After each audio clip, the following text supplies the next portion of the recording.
अभिवादन स्वीकार करें। मैं उदय पठानिया। लोकसभा चुनाव एकदम से सिर पर है और सिर की से बात आती है तो एक और चीज़ आती है कि मुसीबत भी सिर पर ही होती है। और जो चुनावी मुसीबत है लोकसभा की, वो इस बार ना बीजेपी के लिए कम है ना कांग्रेस के लिए। इसकी दो वजह हैं, अलग अलग वजह हैं। क्योंकि कांग्रेस की अगर मैं सत्तारूढ़ पक्ष की बात करूं हिमाचल में, तो कांग्रेस यहाँ पे सत्ता में बैठी हुई है। और कांग्रेस के जो दो जबरदस्त सियासत में दुश्मन हैं वो हैं अनुराग ठाकुर और जेपी नड्डा, क्योंकि ये दोनों भाजपा का जो राष्ट्रीय आसमान है उस पर चमकते हुए सूरज हैं। और यही वजह है कि कांग्रेस को कहीं ना कहीं एक तगड़ी चुनौती बकाया राज्यों के मुकाबले में जो है वो बहुत बड़ी यहाँ पर खड़ी हो चुकी है। खैर, अगर मैं अब भाजपा की बात करूं तो वहां पर भी मुसीबत का माहौल बना हुआ है। मुसीबत इसलिए नहीं है कि चुनाव सिर पर है, मुसीबत इसलिए है कि जिन लोगों के नाम अभी तक सामने आ रहे हैं वो भाजपा के कर्णधार पिछले 5-7 साल से हैं। तो इस बाबत आज एक सर्वे सामने आया और ये सर्वे है उस राष्ट्रीय अखबार दैनिक भास्कर का, जिसका पत्रकारिता की दुनिया में, अगर हिंदी पत्रकारिता की बात करूं, तो उनका एक खास दबदबा और रुतबा एक दौर में रहा है। और जो तीखी खबरें हैं उसके लिए भी भास्कर अपनी जो रिपोर्टिंग है उसके लिए जाना जाता है। और इसका जो डेस्क है जिन चीज़ों को डिसाइड करता है उसकी सोच का भी बहुत कम मुकाबला देखने में कहीं मिलता है। तो दैनिक भास्कर के सर्वे की बात करेंगे आज। दैनिक भास्कर ने ये सर्वे करवाया और इसमें लोगों से ये पूछा था कि आपको कौन सा कैंडिडेट जो है वो मजबूत लगता है और उसकी वजहें क्या है। हम बड़े विस्तार में नहीं जाएंगे, लेकिन ये जो सर्वे था ये हिमाचल की 4 लोकसभा सीटों पर करवाया गया था। ऑनलाइन सर्वे ये रहा था। सबसे पहले बात करते हैं जो कांगड़ा लोकसभा क्षेत्र है उसकी। यहाँ पर भास्कर ने जो नाम दिए थे उनमें विशाल नहरिया, जो कि पूर्व विधायक रह चुके हैं धर्मशाला के, उनका है, राकेश पठानिया का है, विपिन परमार का है। ये 3 नाम दैनिक भास्कर ने सामने रखे थे भाजपा के खाते से कि अगर इन लोगों में से कोई कैंडिडेट हो तो आपका वोट किसके लिए रहेगा। तो हैरानगी की बात है, यहाँ पर विशाल नहरिया का जो नाम है वो 41%, 41% लोगों ने यहाँ पर दर्ज करवाया कि वो लोकसभा के लिहाज से एक सुटेबल कैंडिडेट हैं।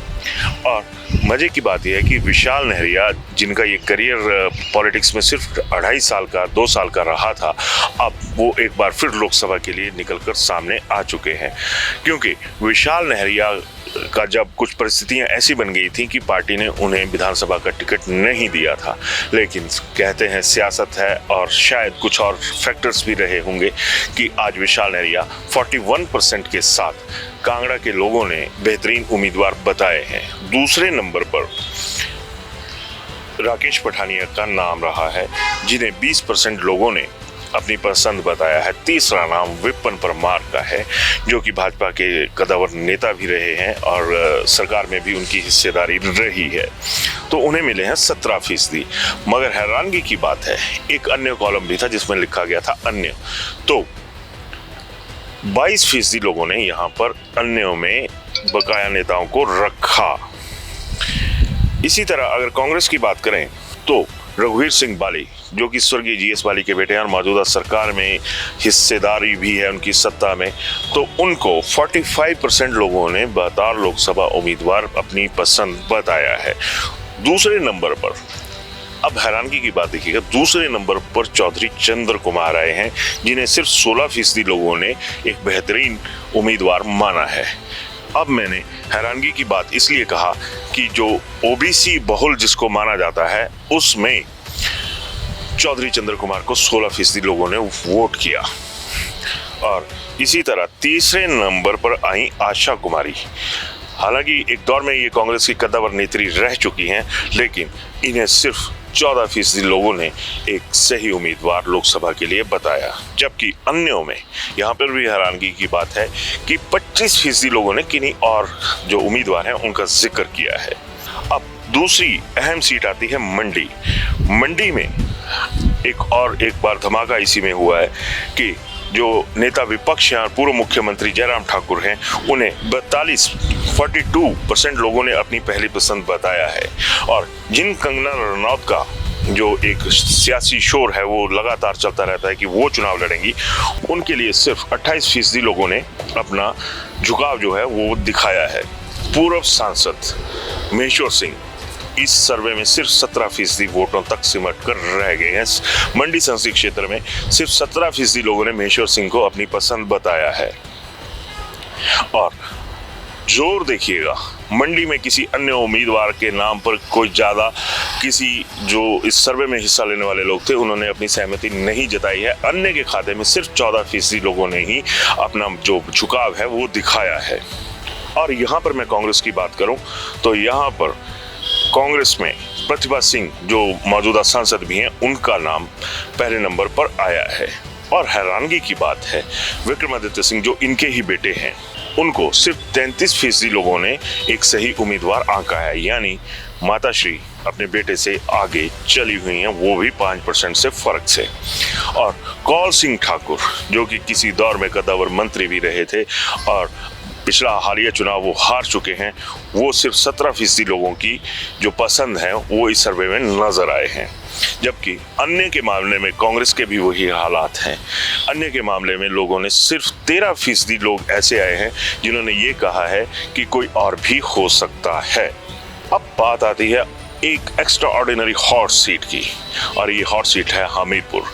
यहाँ पर एक बार फिर अनुराग ठाकुर का जो पलड़ा है वो अगर मतदान या फिर जो सुझाव हैं, जो रुझान है, उनके लिहाज से देखा जाए तो इतना भारी है कि उसके सामने कोई टिकता नजर नहीं आ रहा है। सर्वे बताता है कि अनुराग ठाकुर के पक्ष में इस वक्त 81% यानी 81% जो लोग हैं वो ये मानते हैं कि अनुराग ठाकुर हमीरपुर संसदीय क्षेत्र से एक बेहतरीन चेहरा है। और इसी खाते से, बीजेपी के खाते से अगर देखा जाए तो एक बहुत बड़ा, जिसको ये कहा जा सकता है कि एक बहुत बड़ा बदलाव सियासत में सोच का, कि अनुराग ठाकुर के सामने जो हमीरपुर में बकाया कांग्रेस के नेता हैं हमीरपुर संसदीय क्षेत्र में, वो कहीं नहीं ठहरे हैं। भाजपा के पूर्व अध्यक्ष और fire brand leader Satpal Singh Satti, उन्हें सिर्फ 5% लोगों ने टिकट के लिए सही उम्मीदवार आंका है।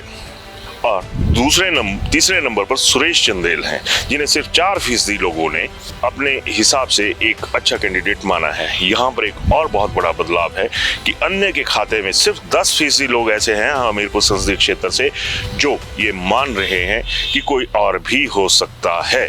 यानी अनुराग ठाकुर को सर्वे के लिहाज से कोई भी टक्कर देता इस वक्त नजर नहीं आ रहा है, ना तो बीजेपी में ना तो कांग्रेस में।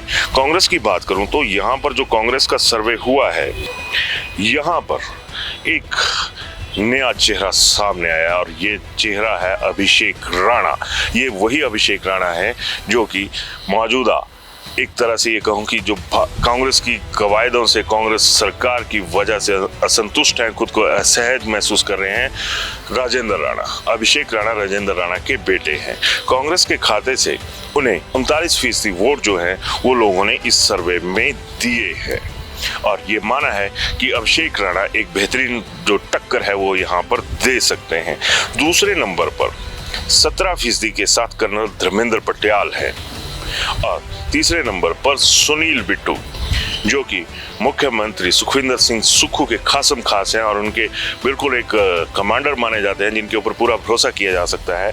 लेकिन देखिए, हमीरपुर की जो जनता है या जो वोट यहाँ पे आया है, जो वोट तो नहीं कह सकते, जो रुझान आया है, उसमें सिर्फ 15% लोगों ने सुनील बिट्टू को सही उम्मीदवार माना है।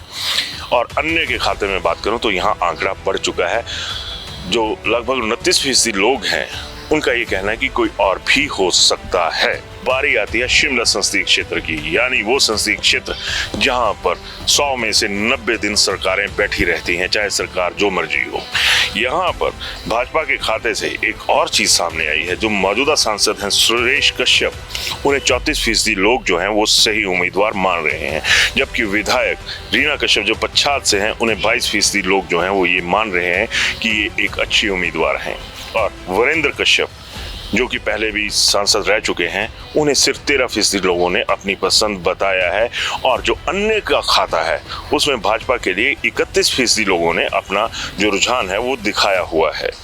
इसी तरीके से जो शिमला संसदीय क्षेत्र के अंदर कांग्रेस के खाते से नाम आए हैं, उनमें पूर्व में लगातार सांसद रहे केडी सुल्तानपुरी के बेटे विनोद सुल्तानपुरी का नंबर इस पहले पायदान पर है। 27% लोगों ने यह माना है कि वो एक अच्छे उम्मीदवार हो सकते हैं, लेकिन टक्कर वहीं पे सोलन में ही खड़ी हो चुकी है। यहाँ से धनीराम शांडिल, जो मौजूदा दौर में कैबिनेट मिनिस्टर भी हैं सुखू सरकार में, उनको सिर्फ 1% से पिछड़ा हुआ साबित होना पड़ा है। 26% लोगों ने ये माना है कि कर्नल धनीराम शांडिल भी एक अच्छे उम्मीदवार हो सकते हैं। भाजपा छोड़कर कांग्रेस में आई पच्छाद से दयाल प्यारी, उनके साथ भी 19% लोग खड़े हैं कि दयाल प्यारी एक अच्छी उम्मीदवार जो शिमला संसदीय क्षेत्र है वहां से हो सकती हैं। और अन्य के खाते में फिर एक 29% का जो आंकड़ा है वो शिमला संसदीय सीट में खड़ा हो चुका है। तो दैनिक भास्कर का जो सर्वे था वो हमने आप लोगों के साथ साझा किया।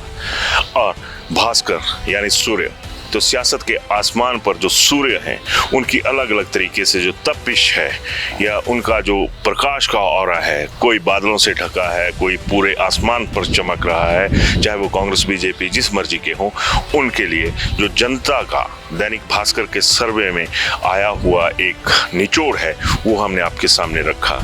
इस पर अपनी राय जरूर दीजिएगा। धन्यवाद। शिमला होटल, घर के बाहर घर जैसा अपनापन। अपने वेकेशंस को सुनहरी यादों में पिरोएं शिमला होटल के साथ। राजसी वैभव और राजस्थानी आव भगत जो देगी आपको एक रॉयल फील। हिमाचल वासियों के लिए जयपुर में ठहरने का अपना hotel Shimla hotel. Heritage above 1, हवा महल रोड, चांदी की टकसाल, जयपुर।